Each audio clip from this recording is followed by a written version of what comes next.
इस वीडियो में हम लोग एक्ने के इलाज के बारे में विस्तार में बात करेंगे। तो जो पिंपल्स है वो बहुत ही कॉमन प्रॉब्लम है। एक्ने की प्रॉब्लम बहुत ही ज़्यादा कॉमन प्रॉब्लम है। तो इससे सब लोग बहुत ज़्यादा फेमिलियर होते हैं। टीनेजर्स, एडोलेसेंट्स में ये प्रॉब्लम कुछ ज़्यादा ही देखी जाती है, लेकिन लेट एजेस में इवन 40-50 की उम्र में भी पिंपल्स की समस्या देखने को मिल सकती है। तो पिंपल का जो इलाज है वो इस बात पे डिपेंड करता है कि आपका पिंपल कौन से ग्रेड का है। तो पिंपल वेरियस टाइप के हो सकते हैं, जैसे कमेडोनल एक्ने हो सकता है, white heads, black heads, inflammatory acne, nodulocystic acne, bridging abscess के साथ एक्ने। तो इस तरह के कई सारे वैरायटीज़ होते हैं। तो जैसे जैसे पिंपल्स का ग्रेड बढ़ता जाएगा, सीवियरिटी बढ़ती जाएगी, वैसे वैसे पिंपल्स का जो ट्रीटमेंट है वो कॉम्प्लेक्स और लंबे ड्यूरेशन का होता जाएगा।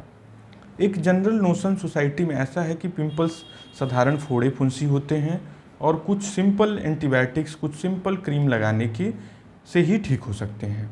तो ये जो नोशन है ये बिल्कुल ही गलत एक तरह से एजम्पशन है सोसाइटी का।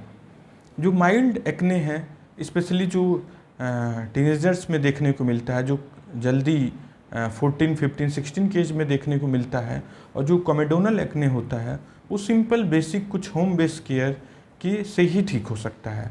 लेकिन जो हायर ग्रेड का एक्ने है, जैसे नोडुलोसिस्टिक एक्ने, और जो जिसमें ब्रीजिंग एब्सेसेस पाए जाते हैं, जिसमें बहुत ज़्यादा दर्द वाले दाने हों चेहरे पे, छाती पे, पीठ पे, और उनमें आसानी से पस, मोटे मोटे पस हों, मोटे मोटे सिस्ट हों, कभी कभी तो इतना ज़्यादा प्रॉब्लम होता है कि पेशेंट को फीवर भी आने लगता है। तो ये जो एक्ने होता है ये कभी भी सेल्फ केयर से नहीं ठीक हो सकता है, और यदि इनको जल्दी से और अच्छे से ट्रीट न किया गया तो ये चेहरे पर स्कारिंग और निशान पैदा कर देता है, जो कि कॉस्मेटिकली लेट फेजेज में काफ़ी ज़्यादा डिसफिगरिंग होता है। तो इसलिए इसका राइट टाइम पे डॉक्टर से मिल करके ट्रीटमेंट कराना बहुत ही ज़्यादा ज़रूरी है। जो माइल्ड ग्रेड एक्ने है वो basic cleansers, salicylic acid face wash और कुछ बेसिक मीजर्स के द्वारा घर पर भी ठीक किया जा सकता है। लेकिन जो ज़्यादा ग्रेड का एक्ने है उसके लिए ओरल दवाइयाँ प्लस खाने वाली दवाइयाँ प्लस लगाने वाली क्रीम्स, केमिकल पील्स, इन सब की भी ज़रूरत होती है।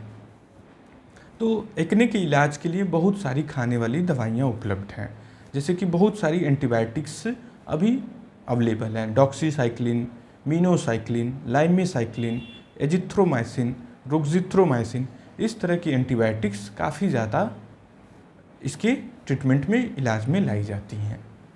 लेकिन जो भी एंटीबायोटिक्स होती हैं वो अधिकांश मरीजों में पिंपल्स को जड़ से नहीं ठीक करती हैं, मतलब कि परमानेंटली क्योर नहीं करती हैं। तो इसका क्या मतलब हुआ? इसका ये मतलब हुआ कि जैसे आपने एंटीबायोटिक थेरेपी ली तो आपके पिंपल्स ठीक हो गए, लेकिन आपने एंटीबायोटिक्स बंद की तो 2 महीना बंद करने के, 4 महीना, 6 महीने के बाद फिर से पिंपल्स वापस आने लगे।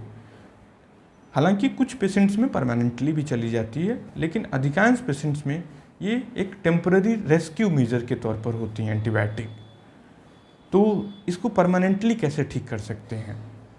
तो इसको परमानेंटली ठीक करने के लिए एक बहुत ही अच्छी मेडिसिन एलोपैथिक पद्धति में उपलब्ध है, उसका नाम होता है आइसोट्रेटिनोइन।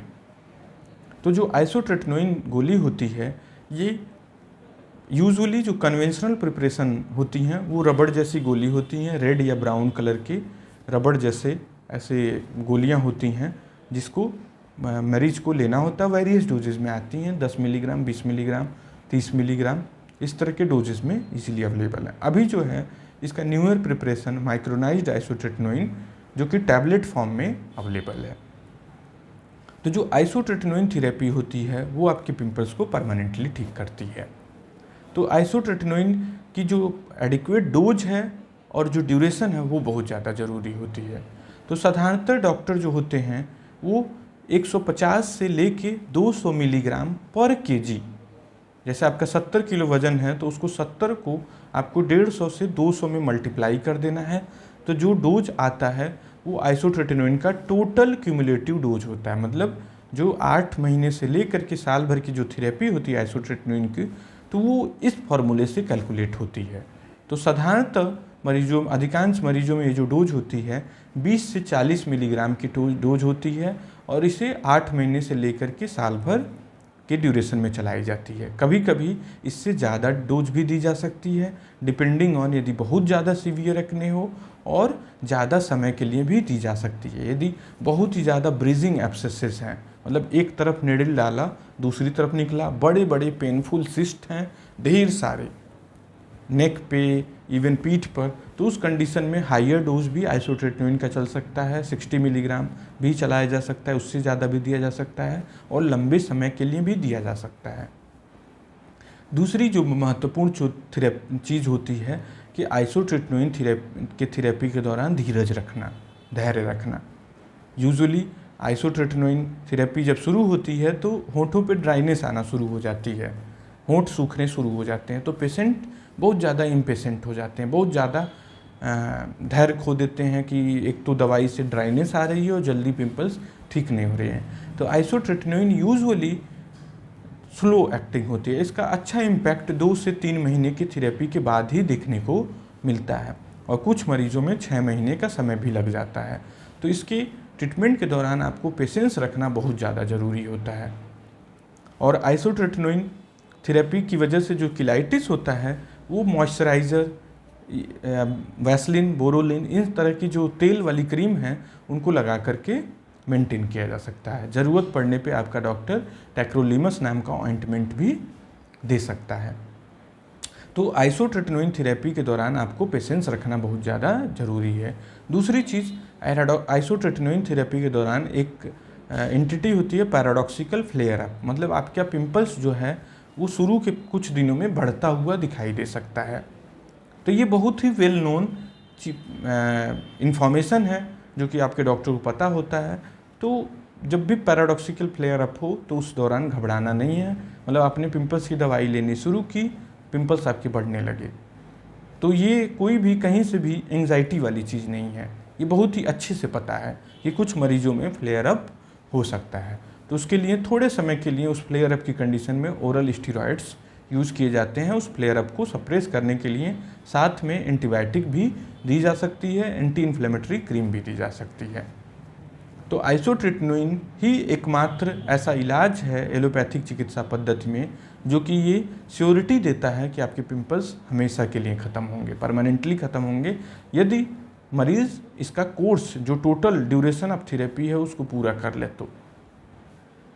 इसके अलावा आइसोट्रेटिनोइन थेरेपी में ये भी बात का ध्यान देना होता है कि इसकी साइड इफ़ेक्ट की मॉनिटरिंग करनी होती है। तो आइसोट्रेटिनोइन यूजुअली बहुत ही सेफ मेडिसिन होता है, बहुत ही सुरक्षित मेडिसिन होता है। बहुत ही थोड़े मरीजों में, कुछ मरीजों में इसकी वजह से थोड़ा सा कोलेस्ट्रॉल बढ़ सकता है, लीवर फंक्शन डिरेंज हो सकता है, लेकिन अधिकांश मरीजों में कोलेस्ट्रॉल बढ़ना या लीवर फंक्शन थोड़ा गड़बड़ होना आइसोट्रेटिनोइन थेरेपी को बंद करने के बराबर नहीं होता है। मतलब कि दवाई को बंद करने की ज़रूरत नहीं होती है। कुछ बेसिक मेजर्स, कुछ सिंपल मेडिसिन्स लीवर फंक्शन को ठीक करने के लिए या फिर आपके कोलेस्ट्रॉल को ठीक करने के लिए थोड़े समय के लिए आपका डॉक्टर आइसोट्रेटिनोइन थेरेपी के साथ में दे देगा, तो वो चीज़ें मैक्सिमम लोगों में मैनेज हो जाती हैं। यदि बाई चांस आपका लीवर फंक्शन गड़बड़ हुआ या लिपिड प्रोफाइल डिरेंज हुआ तो भी पैनिक नहीं करना है, आपको अपने डॉक्टर से मिल करके उसको करेक्ट करवा लेना है। लीवर को करेक्ट करने के लिए कुछ एक मायने में समझे लीवर को मजबूत करने वाली सिंपल मेडिसिन्स आती हैं, कोलेस्ट्रॉल को ठीक करने वाले कुछ एंटी कोलेस्ट्रॉल ड्रग्स आते हैं, वो थोड़े समय चल जाती हैं, वो प्रॉब्लम सॉर्ट आउट हो जाता है। मतलब कि आपका एलएफटी गड़बड़ हुआ भी, रेयर सर्कमस्टांसेस में लिपिड प्रोफाइल गड़बड़ हुआ तो भी उसे मैनेज किया जा सकता है बिना आइसोट्रेटिनोइन को बंद किए हुए। इसी तरह से साइड थेरेपी भी आइसोट्रेटिनोइन थेरेपी के दौरान काफ़ी डॉक्टर पसंद करते हैं, जिसमें तमाम लगाने वाली क्रीम्स यूज़ की जाती है, जिसमें adapalene, tretinoin, benzoyl peroxide, clindamycin, minocycline, इस तरह की तमाम दवाइयाँ इसके इलाज में साथ साथ चलाई जाती हैं। ये सारी लगाने वाली क्रीम्स हैं, इन्हें दिन में 1 से 2 बार लगाना होता है। जो लगाने वाली क्रीम्स हैं जैसे एडेप्लिन या ट्रेटिनोइन, ये जो क्रीम्स होती हैं इनको रात में सामान्यतः यूज किया जाता है। इनको बहुत ही थोड़ी मात्रा में लगाना होता है, मतलब बिल्कुल ही स्मॉल अमाउंट में। जैसे एडेप्लिन या ट्रेटिनोइन क्रीम को बिल्कुल मस्टर्ड सीड के बराबर अमाउंट लेकर के एक गाल पे स्प्रेड कर लेना होता है। उसी तरह से उतना ही दूसरे गाल पे, उतना ही माथे पे। ऐसा इसलिए करना होता है थोड़ी मात्रा में लगाना, क्योंकि यदि आप ज़्यादा मात्रा में आप लगाएंगे तो इसकी वजह से आपकी स्किन में खुजली और जलन पैदा हो सकता है। तो खुजली जलन पैदा होने पर आप को थोड़ी तकलीफ़ हो सकती है। तो शुरुआती कुछ दिनों में आपको क्रीम को बहुत ही थोड़ी मात्रा में लगाना होता है। बाद में इसकी मात्रा बढ़ा करके काली मिर्च के बराबर की जा सकती है, जब आपकी स्किन ईजिली टॉलरेट करने लगता है। इसी तरह से बेंजोइल पेरोक्साइड जो नाम की क्रीम है, उसे भी बहुत थोड़ी मात्रा में लगाना होता है। तो जो बेंजोइल पेरोक्साइड है उससे भी थोड़ा सा इरिटेशन हो सकता है। तो ये सब दवाइयाँ अकेले तब इस्तेमाल की, जैसे लगाने वाली क्रीम्स को केवल अकेले दी जा सकती हैं यदि व्यक्ति का बहुत थोड़ा सा पिंपल्स है, कमेडोनल एक्ने हैं, 5-7 दाने हैं, तो उस कंडीशन में लगाने वाली दवाइयाँ सफिशिएंट होती हैं। लेकिन यदि सीवियर पिंपल है तो उस कंडीशन में लगाने वाली दवाइयाँ अकेली कारगर नहीं होती हैं। उस दौरान फिर एंटीबायोटिक्स या फिर आइसोट्रेटिनोइन का मदद लेना पड़ता है। इसी तरह से अभी कुछ पील्स, केमिकल पील्स अवेलेबल हो गए हैं जो कि आइसोट्रेटिनोइन थेरेपी को के ड्यूरेशन को कम कर सकते हैं। जैसे अभी ब्लैक पील और सैलिसिलिक एसिड पील्स काफ़ी ज़्यादा पॉपुलर है। तो ब्लैक पील के बारे में हमने एक डिटेल वीडियो में बात किया है। सैलिसिलिक एसिड पील भी काफ़ी सेफ़ होता है यदि आप डॉक्टर की निगरानी में कराते हैं। इसी तरह ब्लैक पील भी काफ़ी सेफ पील होता है यदि आप अपने डॉक्टर के निगरानी में इसे यूज़ करते हैं। तो यदि आप खुद से यूज करते हैं तो आपकी स्किन के जलने के और दाग पड़ने के, पोस्ट इन्फ्लेमेटरी हाइपर पिगमेंटेशन होने के काफ़ी ज़्यादा चांसेस होते हैं।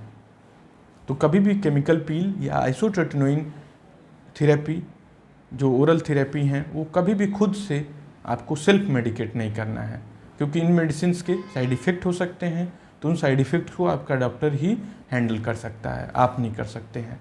तो ये जो थेरेपी होती हैं आपको आपके डॉक्टर की निगरानी में ही करनी होती है।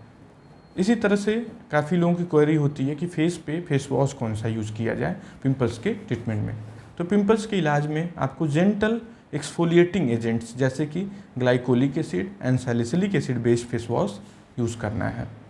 लेकिन इन फेस वॉश से कभी कभी स्किन पे इरिटेशन भी हो सकती है। तो जिसकी स्किन थोड़ी सेंसिटिव है तो उनको माइल्ड जेंटल क्लिंजर यूज़ करने होते हैं। जैसे सेटाइल अल्कोहल बेस मार्केट में तमाम तरह के क्लिंजर्स हैं, उन्हें यूज किया जा सकता है जिनकी स्किन सेंसिटिव हो। तो यूजुअली पिंपल्स के इलाज में मल्टीपल ट्रीटमेंट का कॉम्बिनेशन यूज़ किया जाता है। खाने वाली दवाइयाँ, लगाने वाली दवाइयाँ, फेस वॉश, केमिकल पील्स, इन सारी चीज़ों को मिला करके पिंपल्स का ट्रीटमेंट होता है।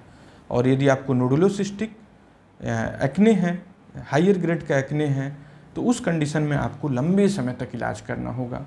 और इसमें सबसे ज़रूरी चीज़ होती है, जो बार बार मैं रिपीट करूँगा, कि डॉक्टर ना बदलें, पेशेंस रखें। 3 से 6 महीने की थेरेपी के बाद आपको डेफिनेट पॉजिटिव रिजल्ट मिलेगा। पिंपल्स कोई ऐसी बिल्कुल प्रॉब्लम नहीं है कि जिसमें आपको घबराने की ज़रूरत हो और ऐसे मन में निगेटिव ख्यालात रखने की ज़रूरत हो कि आपका पिंपल्स ठीक नहीं होगा। ऐसा हो ही नहीं सकता है कि पिंपल्स की प्रॉब्लम कंट्रोल ना हो। और चूँकि पिंपल बहुत ही बेसिक सिंपल प्रॉब्लम है और बहुत कॉमन प्रॉब्लम है, तो सभी डॉक्टर्स को इसका बहुत ही अच्छा एक्सपीरियंस होता है। तो कुछ पेशेंट्स एंग्जाइटी में आकर के, जैसे पहले डॉक्टर के यहाँ आइसोट्रेटिनोइन थेरेपी शुरू हुई तो 2 महीने का इलाज लिया, रिस्पॉन्स नहीं आया, दूसरे डॉक्टर के पास गए, उस डॉक्टर ने भी आइसोट्रेटिनोइन को ब्रांड नेम बदल करके आपको सांत्वना देने के लिए कि मैं दूसरी दवाई दे रहा हूँ, लेकिन डॉक्टर आइसोट्रेटिनोइन ही यूज करता है, बदल देता है। फिर आप तीसरे के पास गए। तो इस तरह चलते चलते एक समय आता है कि जब आइसोट्रेटिनोइन 4 से 6 महीना चल चुका रहता है और जो लास्ट डॉक्टर होता है वहाँ पर आपकी प्रॉब्लम ठीक होने लगती है, तो आपको ये लगता है कि यही डॉक्टर सबसे अच्छा था, जबकि सब जगह आइसोट्रेटिनोइन थेरेपी थी। बस समय आपको देना था, चाहे आप पहले डॉक्टर के यहाँ 4 से 6 महीने ट्रीटमेंट कराते, चाहे आप बदल के डॉक्टर्स के यहाँ ट्रीटमेंट कराते, लेकिन आपको डेफिनेट फ़ायदा मिलेगा। तो इसकी थेरेपी के दौरान आपको पेशेंस रखना है, घबराना बिल्कुल भी नहीं है। जैसे जैसे डॉक्टर बताएगा, जैसे जैसे टेस्ट बताएगा, वैसे वैसे करते जाना है और आपका चेहरा बिल्कुल ही अच्छा हो जाएगा। Thank you.